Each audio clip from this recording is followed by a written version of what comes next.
Welcome back to Let Me Guide You. Today we're in Raya, Lucaria again, and these two seemed kind of like skittish almost throughout the entire walkthrough, but that's okay. I understand. So I start off showing them this hidden wall, which they don't really want to approach me, so I wait until they're done with all of their enemies. They finally get the courage to hit the wall. So after the host finally does this and discovers the great room, then I show them to the grace.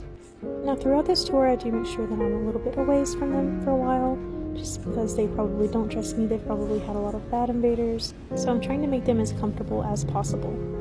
Once they do start following me again, I show them to this little hidden path below this bridge. The furled finger comes first, the host comes later, but that's okay, I wait for them. Then I show them this marionette soldier ash. Later I try to show them this little hidden side path, but they don't follow me, so I then just go back around to the elevator where I meet up with the host again. The host does look a little scared here, which is understandable, so I make sure I stay at the very edge just in case he thinks that I'm going to attack him. Once we made it back to the grace, I stood to the side and let them do their thing, and I showed them this enemy. I waited for the furled finger to defeat him, and once he did, I showed the host to this hidden wall, as well as this chest. Afterwards, I showed them along this little pathway, and I made sure that they were watching me when I jumped over this ledge because I have had somebody die there. And then they picked up the glintstone crown. I led them back to the grace.